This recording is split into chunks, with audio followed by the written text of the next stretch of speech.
죄에서 자유를 얻게 하는 보혈에는요 주의 보혈 시험을 이기고 승리하니 참 놀라운 능력이로다.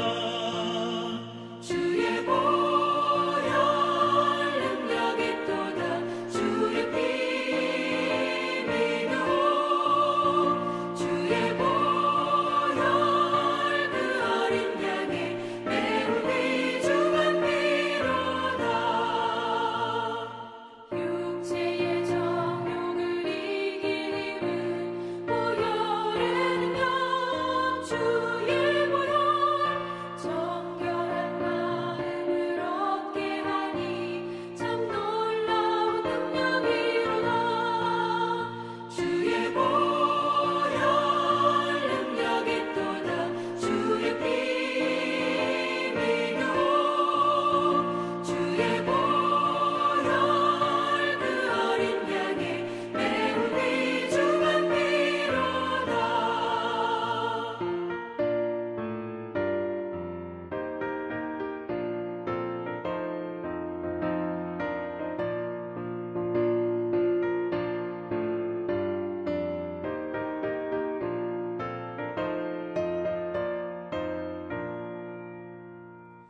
눈보다 더 희게 밝히는 것 보혈에는요 주의 보혈 부정한 모든 것 밝히시니 참 놀라운 능력이로다. 주의 보혈 능력이 또다. 주의 피 믿어 주의 보혈 그 어린 양의 매우 귀중한 피로다. 구주의 복음을 전할 제목 보혈에는요 주의 보혈 날마다 나에게 찬송 주니 참 놀라운 능력이로다. 주의 보혈 능력이 또다. 주의 피 믿어 주의 보혈 그 어린 양의 매우 귀중한 피로다.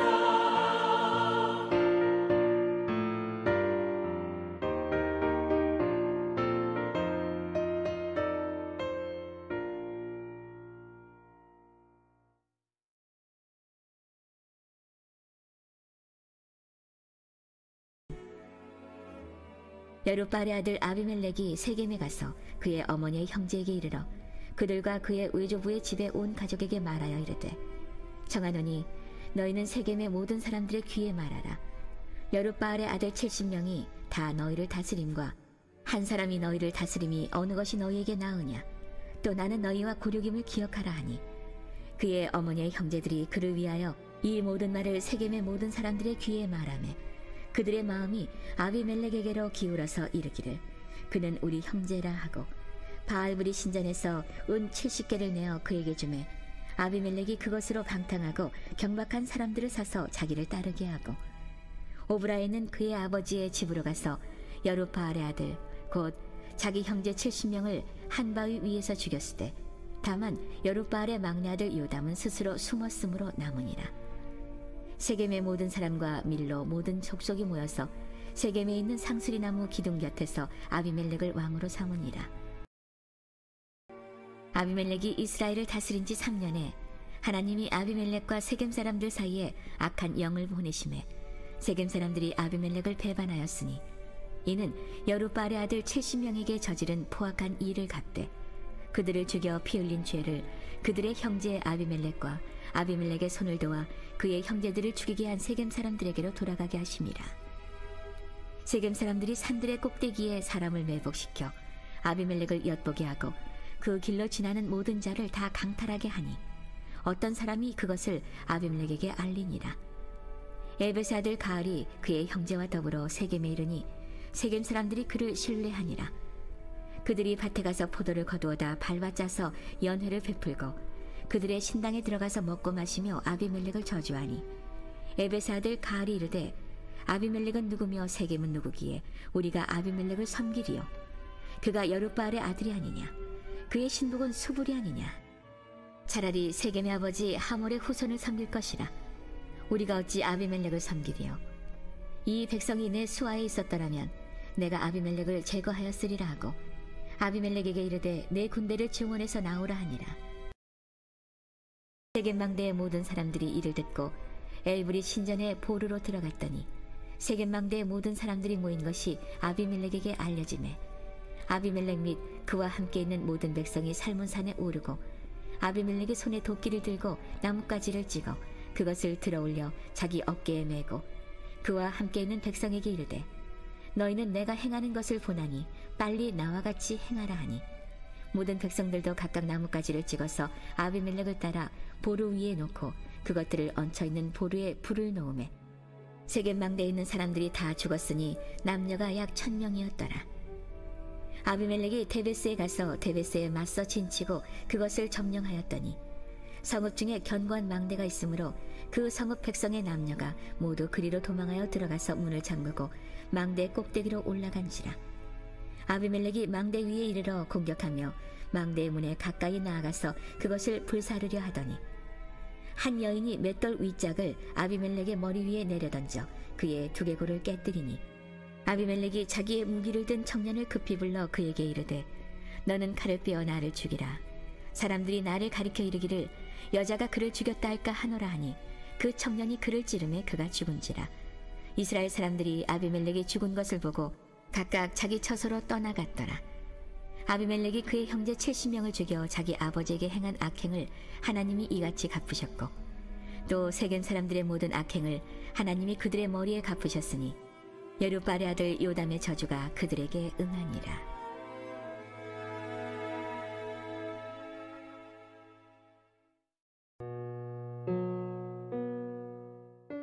10장. 아비멜렉의 뒤를 이어서 이사갈 사람 도도의 손자 부하의 아들 돌라가 일어나서 이스라엘을 구원하니라. 그가 에브라임 산지 3일에 거주하면서 이스라엘의 사사가 된 지 23년 만에 죽음에 3일에 장사되었더라. 그 후에 길라 사람 야일이 일어나서 22년 동안 이스라엘의 사사가 되니라. 그에게 아들 30명이 있어 어린 낙이 30을 탔고 성읍 30을 가졌는데 그 성읍들은 길르앗 땅에 있고 오늘까지 하봇 야일이라 부르더라. 야일이 죽음에 가몬에 장사되었더라.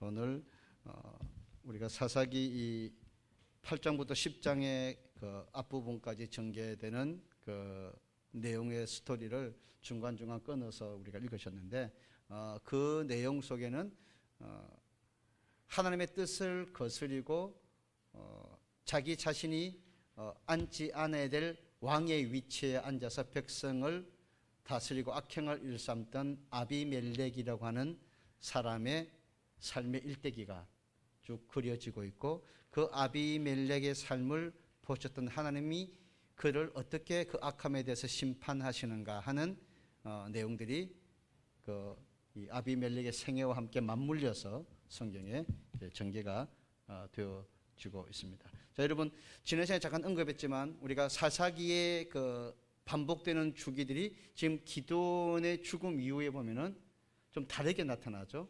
그렇죠? 이스라엘 백성들이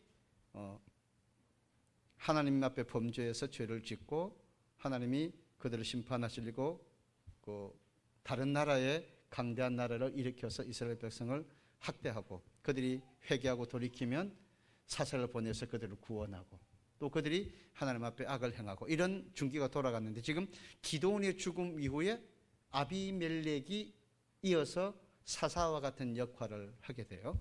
분명히 기드온이 뭐라고 했죠?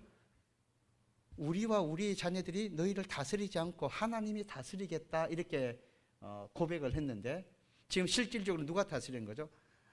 기드온의 아들이 그 후처의 아들이 첩의 아들이 남아있는 기드온의 아들 70명을 다 죽이고 물론 한 사람은 요담은 살아남아서 도망갔지만 거의 다 죽이고 지금 그 후처 아비멜렉이 실질적인 권한을 차지해서 나라를 다스려 가잖아요. 그러니까 기드온의 뜻과는 정반대되게 자기 아들들이 왕이 되어서 이스라엘을 다스리고 있는 모양이 지금 되어버렸어요. 그리고 그 뒤에 아비멜렉이 죽고 우리가 10장 1절에서 두 명의 사사가 나왔잖아요. 돌라도 나오고 야일도 나왔는데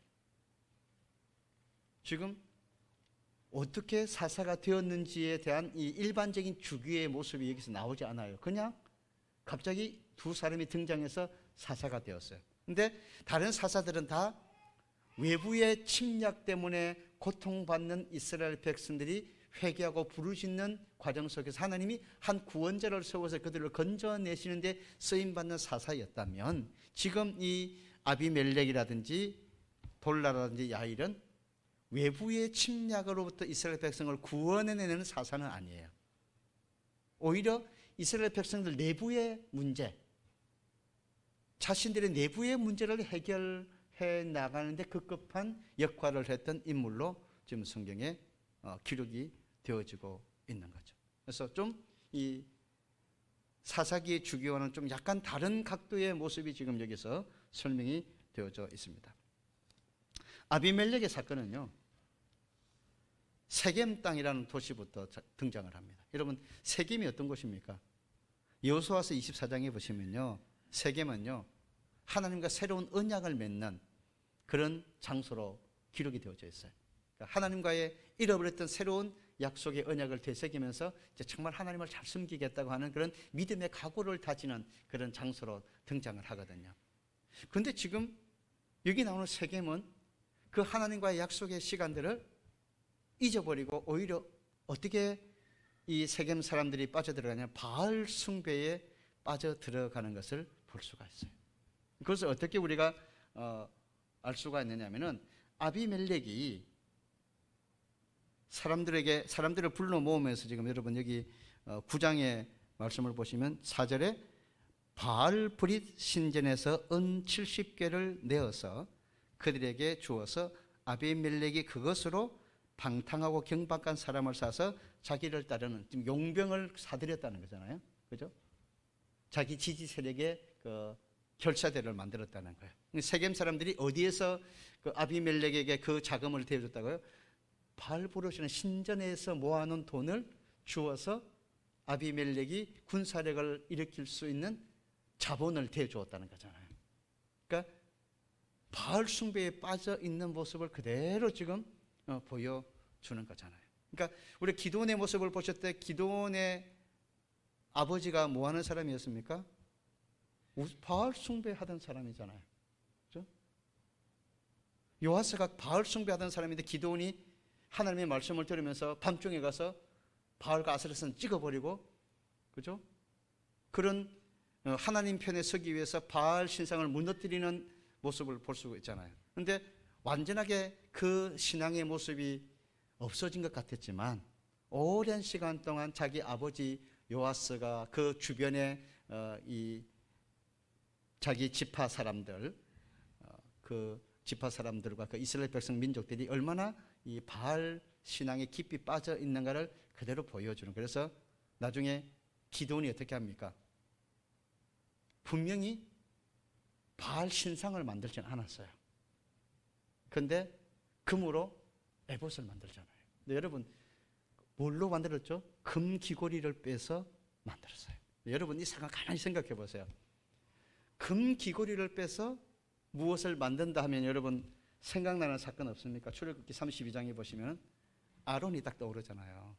모세가 시내산에서 십계명 받으려고 기도하고 있는데 모세가 오랫동안 내려오지 않으니까 백성들이 모세가 죽은 줄로 생각하고 지도자도 없고 하나님도 보이지 않고, 그러니까 아론을 막 닥달하잖아요. 모세는 어떻게 된지 모르고 우리는 지금 광야에 덩그러니 버려져 있고 우리를 인도하는 신이 있어야 되지 않겠느냐, 빨리 신을 만들어내라, 그렇게 말하니까 그러면 금기구리 다 가져와라. 그래서 그걸 가져와서 녹여서 금신상을 만들어서 금송아지 신상을 만들어서 거기서 우리 하나님 드디어 찾았다 하고는 막 춤추고 뛰놀다가 모세가 내려와서 보고 십계명 돌판을 던져 깨뜨리는 사건이 출애굽기 32장에 나오잖아요. 그게 뭐예요? 이 금송아지 형상은 아니었는데 그 기구리 빼어서 에봇을 만들었잖아요. 근데 그 에봇이 하나님을 섬기는 형태의 에봇으로 기드온이 생각했을지 모르지만 사람들은 보이지 않는 하나님의 형상을 에봇에다가 투영해서 에봇을 음란하게 섬겼잖아요. 우상처럼 섬겼다는 말이잖아요.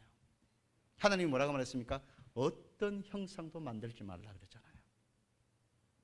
그러니까 그 아버지 때로부터 조상 때로부터 섬겨오던 우상의 그 보이지 않는 힘과 습관이 기드온의 마음속에 남아있는 거예요. 비록 바알과 아셀의 신상을 찍어냈지만 이후에 여전히 기드온은 완벽하게 자기가 오랫동안 숨겨져 있던 그 바알 숭배의 잔영을 끊어내지 못한 거예요. 아비멜렉이 누굽니까?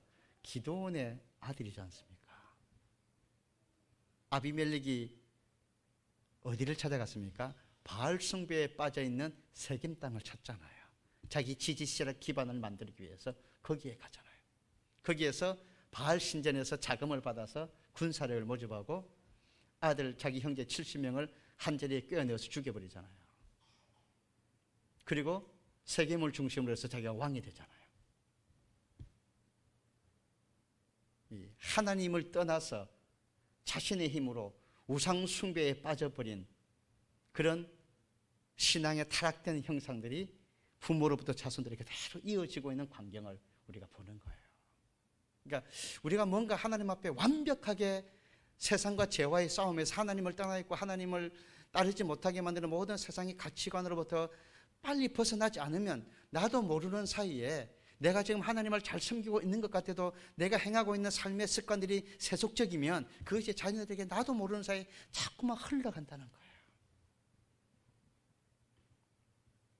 날마다 바울이 경건에 이르는 연습을 하라고, 이것이 금생과 내생에 유익이 있다고 하는 말들을 우리가 늘 마음에 새기면서, 우리가 저도 어떨 때는 보면은 목회자 담임사관이지만은 어떻게 보면 내가 말을 할 때나 생각하는 행동하는 것이 꼭 영적이지 않는, 하나님을 기쁘게 하지 못하는 그런 모습들이 가끔 나타나거든요. 이거 오랜 그냥 생활의 습관 속에서 찾아오는 그런 것들이 있단 말이에요. 모르게 그것이 자녀들에게 흘러 들어갈까 두려운 거예요. 혹시 뭐 아빠는 뭐 잘했어요? 뭐 이렇게 말하면은 내가 뭘 잘못했더라?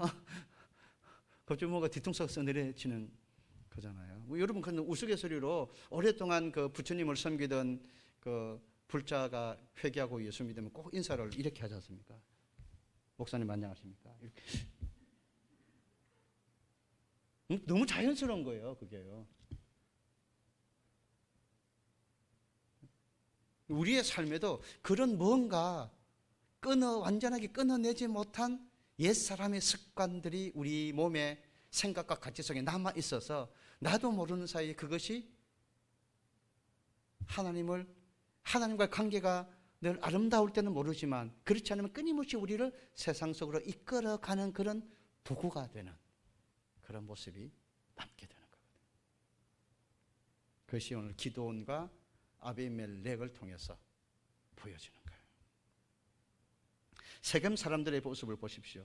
9장 2절부터 3절에 보시면 왜 그들이 아비멜렉을 리더로 선택합니까?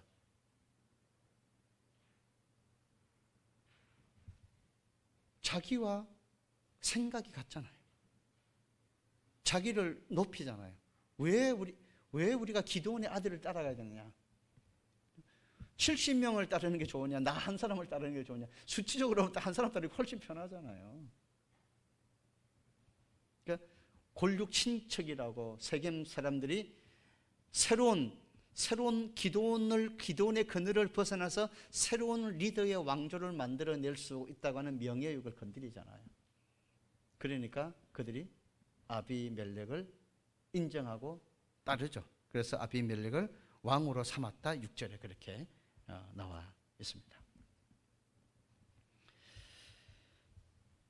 이 기드온의 아들들이 한 자리에서 69명이 다 죽고 살아남은 요담의 그 모습을 보시면은요,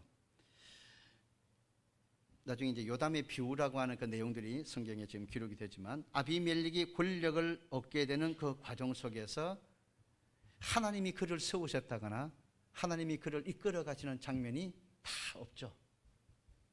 자기의 권력욕, 야망, 그리고 자기 형제를 한 자리에서 죽여버리는 그 잔인함, 그런 것들이 아비멜렉을 왕으로 세우게 되는, 권력의 중심에 서게 되는 그런 힘이 되죠. 그래서 아비멜렉은 자기 형제를 죽인 잔인함이 그것으로 끝나지 않았어요.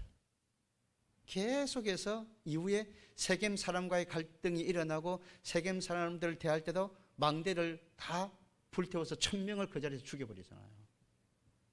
그러니까 그 잔인함이, 인간적인 자기 권력을 유지하기 위한 잔인함이 그대로 묻어나는 것을 지금 우리가 이 성경의 내용을 읽어가면서 볼 수가 있습니다. 하나님을 버리고 우상 숭배에 빠져가는 그 사람의 육체적인 모습, 하나님의 형상으로 다듬어지지 않고 말씀으로 다듬어지지 않는 인간 육체적인 죄성을 가진 인간의 모습 그대로를 아비멜렉이 그대로 확연하게 보여주는 거예요.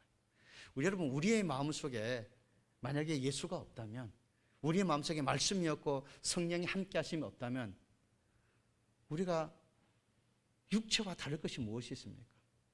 하나님께서 타락한 인간들을 노아 시대에 보면서 저들이 육체가 되었다 그랬거든요.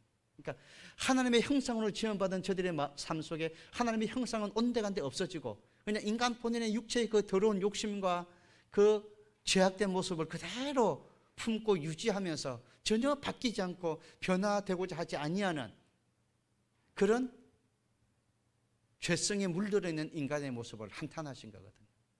그러니까 우리가 하나님 앞에 늘 기도하는 내용이 무엇입니까? 하나님, 우리가 늘 거듭나기를 원합니다 하는 마음은 우리의 육체의 본성이 깨어지고 성령님이 우리 안에 주시는 마음으로 자꾸만 새로워지기를 원하는 그런 믿음의 간절한 소원을 담은 그런 기도를 우리가 드리지 않습니까? 그래서 뒤에 130쪽에 보시면은 그는 아버지 기드온에게서 온갖 잘못된 교훈을 배워서 아비멜렉은 사람들을 돕기 위해서가 아니라 자신들의 영광을 위해서 권력을 원했죠. 하나님이 말씀하시는 권력은 무엇입니까? 다른 사람을 돕는 권력이죠. 그러니까 우리의 지식이든 우리의 힘이든 우리의 경험이든 우리의 재물이든 우리의 재능이든 무엇을 위해서요? 하나님의 영광을 위해서, 다른 사람을 유익하게 하고 교회를 세우기 위해서 사용하기를 원하시는 거죠. 하나님의 모든 축복은 나를 위해서만 위한 축복이라고 여러분 절대로 생각하지 마세요. 아브라함의 복은 자기만을 위한 복이 아니죠. 다른 모든 만민들이 아브라함의 허리에서 나온 후대로 말미암아 예수로 말미암아 구원을 얻는 복의 근원이 되는, 복의 출발이 되는, 다른 사람을 복되게 하는 첫걸음을 내딛는 믿음이 아브라함의 믿음이거든요. 우리의 믿음은 다른 사람으로 흘러가는 그런 믿음이잖아요. 그죠? 우리 구세군 에스처처럼 나의 구원은 다른 사람을 구원하기 위한 사명으로 고백하고 우리 에스처 달고 다닌 거잖아요. 그죠? 그러니까 하나님의 복이 나를 통해서 자녀들에게로, 또 나를 통해서 이웃에게로, 나를 통해서 학교로, 나를 통해서 직장으로, 세상 속으로 끊임없이 흘러가는. 그래서 요셉을 축복할 때 담장을 넘는 축복을 야곱이 했잖아요. 그러니까 요셉에게만 머무는 축복을 말하지 않고 요셉을 중심으로 건너가는 그런 축복을 설명을 했거든요.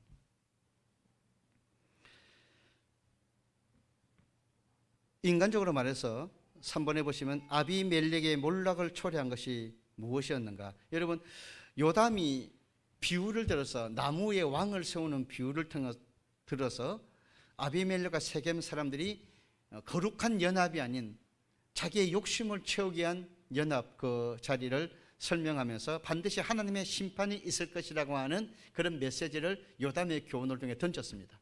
그리고 나서 이제 우리가 읽으신 내용에 보면 22절부터 보면은 아비멜렉이 권력을 잡은 지 3년이 지났다 그랬잖아요. 딱 3년의 시간이 지난 이후에 세겜 사람과 아비멜렉 사이에 갈등이 드러나기 시작합니다. 그래서 점점 아비멜렉이 몰락의 길을 걸어가게 되어지죠. 그래서 아비멜렉의 몰락을 초래한 것이 무엇입니까? 권력 유지를, 오직 자기를 위한 권력 야욕에 빠져 있는 거죠. 그리고 자기를 지지해서 왕을 세운 세겜 사람들에 대한 전혀 자비와 신뢰가 없는 거예요. 그러니까 서로 뭐예요? 서로의 욕심에 의해서 연합을 한 것이지 진짜 신뢰를 바탕으로 결성된 연합체가 아니기 때문에 한순간에 무너지는 그런 관계가 되어져 버린 거죠. 그래서 우리가 하나님과 우리의 관계가 이익을 위한 관계가 아니지 않습니까? 하나님 우리를 은혜로 대하시잖아요. 하나님과 우리의 관계를 은혜 계약이라고 하잖아요. 우리는 아무것도 하지 않았지만 그저 하나님이 찾아오시고 은혜 베풀어 주시는 그런 하나님의 은총 안에 이루어지는 계약이죠. 그렇죠? 교회도 마찬가지입니다. 우리 여러분, 저하고 여러분하고 어떤 마음을 맞춰가지고 어떤 큰 개인의 이익을, 영화를, 명예를 얻고 이런 관계가 아니잖아요. 그냥 하나님의 영광을 생각하고 하나님의 뜻을 교회 속에서 이루는 일들이 우리가 다 쓰임받기를 원하는 그런 마음으로 교회를 이루어서 힘들지만 자신의 직분의 역할을 사명과 감당하면서 시간을 들이고 물질을 들이고 재능을 들여서 헌신하는 그런 관계지, 우리가 어떤 개인의 영달을 생각하는 그런 관계가 아니란 말이에요. 우리는 신앙 공동체로 모여 있는 거거든요. 하나님 한 분을 섬기고 예수님을 믿고 성령님의 인도 속에서 말씀의 뜻을 이루어내는 그런 삶의 꿈을 가지고 모인 사람들이지, 어떤 다른 개인적인 인간적인 욕심들은 거의 다 여기에 들어가지 않는단 말이에요. 근데 아비멜렉과 함께한 사람들은 그게 아니죠. 하나님의 뜻을 생각하고 하나님의 영광을 생각하고 그런 거 없잖아요. 자기 권력, 자기 욕심, 자기 이익 이런 것에만 똘똘 뭉쳐지니까 서로서로를 배려하고 신뢰하고 도와주는 게 아니고 틈만 있으면 자기 이익에 맞지 않으면 언제든지 내쳐버리는 그런 모습이 지금 여기 보여지고 있습니다. 그래서 거기에 그 세겜 사람과 아비멜렉 사이에 누가 등장합니까? 가알이라고 하는 사람이 등장을 합니다. 가알이 26절에 보시면, 9장 26절에 보시면 에베스의 아들 가알이 그의 형제와 더불어 세겜에 이르니 세겜 사람들이 그를 신뢰했다. 이전에 누구를 신뢰하고 왕으로 세웠습니까? 아비멜렉을 신뢰해서 왕을 세웠는데 이제는 가알이라고 하는 사람이 그 탐사에 들어와서 그 둘 사이를 이간질 시키기 시작합니다. 그래서 가알이 뭐라고 이야기합니까? 9장 26절부터 보시면 아비멜렉의 통치를 비난하고 깎아내리죠. 28절에 보시면 에베스의 아들 가알이 이르되 아비멜렉은 누구고 세겜은 누구기에 우리가 아비멜렉을 섬기겠느냐? 그가 여룹바알의 아들이 아니냐? 그의 신복은 스불이 아니냐? 차라리 세겜의 아버지 하몰의 후손을 섬기는 것이 맞지 않냐? 이렇게 이간질을 시키죠. 그러면서 29절에 보시면은 이 백성이 내 수하에 있었더라면 내가 아비멜렉을 제거하였으리라 하고 아비멜렉이 이르되 네 군대를 증원해서 나오라, 나하고 한판 붙자, 이렇게 군사적 도전을 이제 하게 되어집니다. 그런데 누가 이깁니까? 이 가알은요 자기 세력을 완벽하게 만들지 못했어요. 충동전을 했지만. 그래서 아비멜렉에게 처참하게 힘 한번 못 써보고 피합니다. 그래서 전쟁은 허무하게 아비멜렉의 승리로 끝이 나 버렸어요. 근데 여러분 23절부터 말씀을 보시면요, 23절부터 보시면요, 이 아비멜렉과 세겜 사람들의 갈등을 성경이 그냥 그렇게 인간적인 모습의 단면의 갈등으로 보지 않았어요. 자, 여러분 22절부터 보시면요, 아비멜렉이 이스라엘을 다스린 지 3년에 하나님이 아비멜렉과 세겜 사람들 사이에 뭘 보내셨다고요? 악한 영을 보내심에 세겜 사람들이 아비멜렉을 배반했다, 이렇게 나와 있잖아요. 그러니까 아비멜렉이 잔악하게 한 자리에서 자기 형제 69명을 죽였던 그 잔인한 모습을 하나님이 심판하기 시작했다고 하는 것을 여기서 보여주시죠. 사람과의 갈등 사이에 누가 역사했다고요?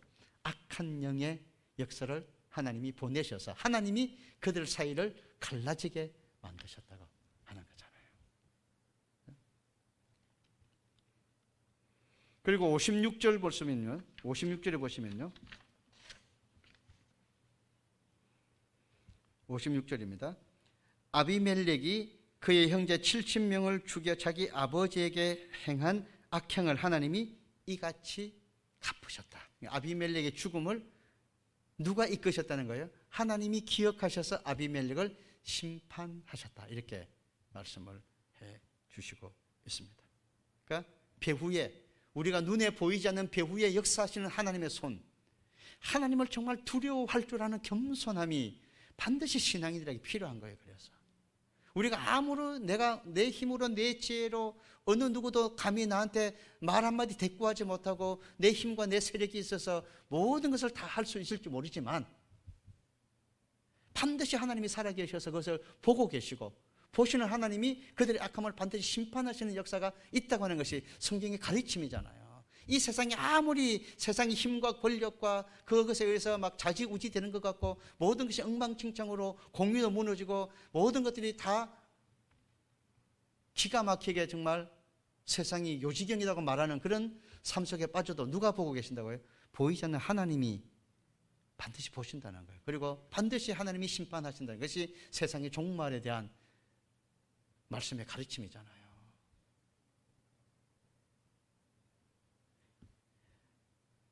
이 하나님의 심판에 대한 것은요, 우리에게 크게 두 가지를 던져주죠. 여러분 5번에 보시면요, 하나님이 지금도 심판하고 계시다는 사실과 심판의 방식이 우리에게 격려와 겸손을 준다고 그랬습니다.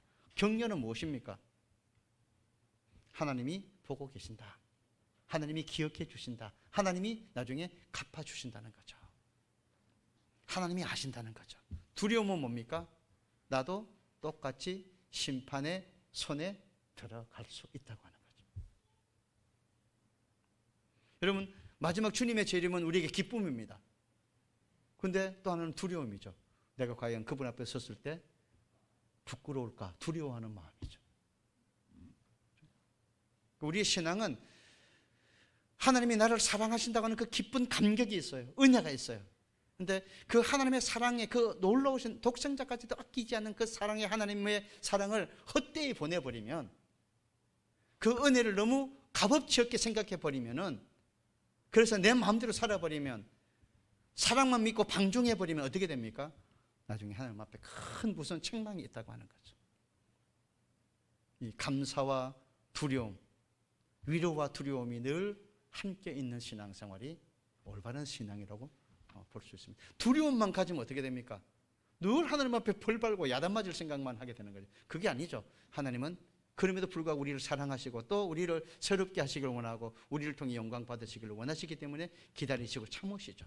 하지만 어느 한 시점에는 그 모든 것들이 하나님의 심판 앞에 서게 되는 그 순간이 우리에게 꼭 있다고 하는 것을 우리가 기억하면서 두렵고 겸손한 마음으로 주의 뜻을 따라 사는 신앙의 자세들을 우리가 꼭 가져야 되는 거죠. 아비멜렉이 잊어버린 것이 무엇입니까? 하나님의 보이지 않는 손이죠. 눈에 보이는 권력은 붙들 수 있을지 모르지만 보이지 않는 하나님의 손에 대한 두려움을 갖고 살지 않다가 한순간에 아비멜렉은 무너져 버리는, 전혀 예상치 못했던 자기 편이라고 철석까지 믿었던 세겜 사람들과의 갈등의 충돌이 탁 터지고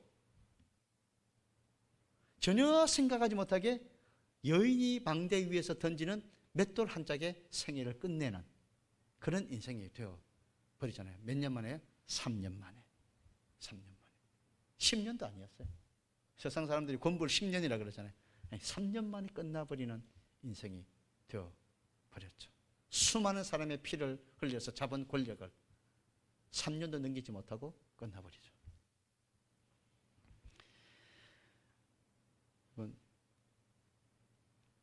너무 답답한 것은요, 여러분, 10장부터 나옵니다. 말씀을 정리하면서 한번 이 10장의 내용을 생각해 보십시오.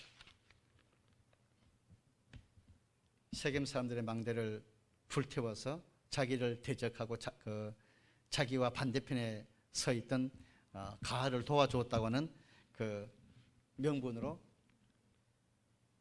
세겜 사람들을 코너로 몰아서 망대에서 다 죽여버리고, 이제 이 정도로 내가 세력을 확장했다는 믿음을 가지고 이 아비멜렉이 영토 확장을 하잖아요. 그 내용이 이제 9장 끝부분에 나오는데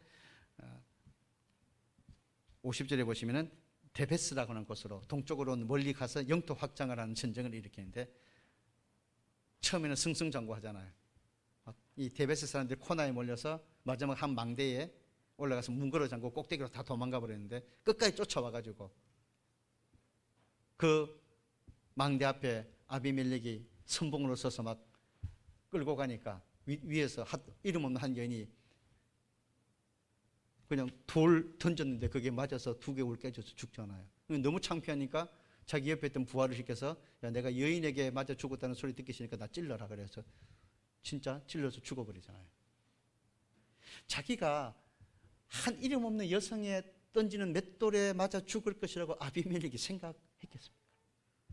이 전쟁도 이길 거라고 생각했을 겁니다. 그러니까 정말 자기 그 성경에 오늘 기록하면 부끄러운 죽음, 전혀 예상치 못한 죽음으로 자기 인생이 끝나는 거죠. 우리의 삶도 여러분 전혀 예상치 못하는 순간에 끝나는 거잖아요, 사실은. 그 하나님 앞에 내 마지막 인생을 늘 기억하고 준비하고 살지 않으면요, 우리도 덧없이 부끄러움으로 생애를 마치게 되는 거예요. 예수 믿는 사람의 가장 부끄러움이 무엇입니까? 아무 준비하지 못하고 그냥 전혀 예상치 못하게 탁 하나님의 부름을 받았을 때도 내 삶이 준비된 삶이면 언제 하나님이 나무를 불러가셔도 감사하며 하나님을 만날 수 있지만 그저 세상 것 쫓아가다가 살다가 정신 못 차리고 그저 내 욕심에 빠져서 이렇게 살다가 어느 날 덜컥 내가 하나님 앞에 가야 되는 상황이 내가 다 부딪히면은 얼마나 부끄럽고 후회가 남는 그런 삶으로 우리가 하나님 앞에 서게 되겠습니까? 그래서 기름등불을 잘 준비해서 주님 앞에 설 수 있도록 미련한 다섯 처녀가 아니고 슬기로운 다섯 처녀가 되어야 된다고 예수님이 비유로 우리에게 늘 알려주셨잖아요. 마지막을 준비할 줄 아는 사람. 그죠? 태어나는 것도 중요하지만 그래서 죽는 것도 중요한 거예요. 죽음 준비를 잘 해야 되는 거예요, 하나님 앞에. 죽음에 대한 생각들을 여러분 젊다고 안 하고 살면 안 됩니다. 죽음에 대한 생각을 늘 하시고 준비해야 됩니다. 언제 그것이 나에게 다가올지 아무도 모르지 않습니까? 생각지 못한 날에 하나님이 나를 부르실 수 있습니다. 부끄럽지 않도록 하나님 앞에 많은 것을 남기지 못했어도 내가 사는 날 동안 그래도 하나님 앞에 부끄럽지 살지 않아서 하나님 만날 수 있도록 그렇게 사는 것이 죽음을 준비하는 거예요. 뭐 세마포 있고 이런 것이 아니고 하루하루 부끄럽지 않게 살다가 하나님 만나는 거예요. 이 아비멜렉은 죽음에 대한 생각을 전혀 하지 못하고 그렇게 부끄러운 자기 인생을 마감하게 되어집니다. 여러분, 이런 악순환이 누군가에 의해서 끊어야 되는데 이게 안 끊어지는 거예요. 그래서 10장으로 넘어갈 때에 이게 또 돌라와 야일로 이어지는 거예요. 돌라를 보십시오, 여러분. 10장 1절에 보시면 아비멜렉의 뒤를 이어서 이사갈 사람 도도의 손자 부하의 아들 돌라가 일어나 이스라엘을 구원했다. 이렇게 나와 있어요. 무엇으로 이스라엘을 구원했습니까? 어떻게 구원했습니까? 답이 없습니다. 흔적이 없습니다. 뒤에 나오는 야일도 마찬가지입니다. 무엇으로 이스라엘을 구원했다는 거예요? 돌라나 야일이. 그런 과정이 없습니다. 설명이 없습니다. 그냥 이스라엘을 다스렸다는 거예요. 그럼 이스라엘을 다스렸다는 말은 이스라엘 내부적인 문제가 계속 반복해서 일어나고 있다는 거예요. 외세로부터 구원해야 될 그런 상황이 아니라는 거예요. 자기 내부의 문제부터 해결해야 되는 그런 답답함이 이스라엘 역사 속에 지금 반복되고 있다고 하는 거예요. 오늘 우리가 우리의 믿음으로 다른 사람을 돌아보고 다른 사람을 위해서 축복하고 기도하고 다른 사람을 섬기고 이런 영적인 힘이 우리에게 있어야 되는데 그저 내 믿음 하나 지키는 것 이거 해결하지 못해서 늘 허덕이고 사는 신앙이 되었다. 여러분 그 모습이 오늘 이 돌라와 야일에서 보여주는 문제예요. 우리 교회로 적용해 본다면 우리 교회가 마음과 뜻을 같이 해서 이웃을 사랑하고 섬기고 복음을 위해서 정말 지역사회를 돌아보고 정말 하나님의 영광을 세상 속에 나타내는 그런 교회의 역할을 하지 못하고 그저 우리 교회 안에 일어난 문제 그거 해결하려고 기도하고 그것 때문에 상처받고 그것 때문에 마음 아파하고 그 문제 해결하지 못해서 늘 정체되고 이런 신앙의 모습으로 우리 교회가 계속 앞으로 100년 또 지금 이제 86년 7년 되면서 또 10몇 년 지나서 100주년 여전히 여전히 우리 교회 이거 극복해내지 못하고 있다. 여러분 정말 하나님 앞에 죄송스러운 거예요. 내 개인적으로도 그렇고, 내가 믿음이 자라서 나의 믿음뿐만 아니라 우리 자녀들의 믿음뿐만 아니라 다른 사람의 믿음도 도와주고 축복하고 세워주고 이런 영적인 힘이 좀 넘치는 그런 신앙이 돼야 되는데, 그거 하지 못해가지고 늘 와서 기도하는 게 하나님, 우리 남편, 우리 아내, 우리 자식, 이런 기도만 자꾸 하고 있다면 하나님 앞에 우리가 너무 죄송스러운 거예요. 이 이스라엘 백성들이 하나님의 영광을 나타내서 자기 문제가 아니라 다른 사람, 다른 민족에게 복음을 전하고 다른 그 주변의 국가들에게 하나님의 살아계심을 증거하고 나타내는 그런 복음의 통로가 되고 믿음의 통로가 되어야 되는데, 자기 안에 그 일어나는 그 다른 여러 가지 다툼의 문제를 해결하는데 급급하는 사람들이 자꾸 일어나는 그런 모습, 여전히 하나님을 온전히 신뢰하지 못하는 신앙의 자리에서 맴돌고 있는 역사적인 모습이 보인다는 거예요. 여러분, 가장 큰 문제는 결국 이스라엘 백성들은 자기 자신들, 우리 자신이죠. 하나님 앞에 오늘 이 말씀을 붙들면서 나의 문제를 좀 극복할 수 있는 힘을 달라고, 내 영적인 문제를 뛰어넘을 수 있는 힘을 달라고, 내 의지를 꺾고 내 교만을 꺾고 내 자아를 꺾고 하나님의 뜻을 향하여 내가 일어날 수 있는 힘을 달라고, 그래서 다른 사람을 축복하고 다른 사람에게 정말 하나님의 복을 전할 수 있는 그런 하나님의 자녀로 살 수 있게 해달라고 우리가 기도하는 밤이 되셨으면 좋겠습니다. 그것이 기드온과 아비멜렉과 이 돌라와 야일을 통해서 우리가 붙잡아야 될 하나님의 말씀의 메시지라고 생각합니다. 기드온도 그것을 극복하지 못했습니다. 아비멜렉도 극복하지 못했습니다. 돌라도 그렇고 야일도 그렇습니다. 우리는 똑같이 안아야 되겠습니다. 하나님, 기드온이 가지고 있었던 그 옛사람의 잔재들, 아비멜렉이 끊어내지 못했던 그 옛사람의 잔재들, 자기 욕심, 내부의 자기 신앙의 문제들, 이런 것들 끊어내며 하나님 영광 위에 살 수 있는 은혜와 힘을 하나님 나에게 주시옵소서. 우리가 기도하는 그런 저녁이 되시기를 간절히 축원합니다.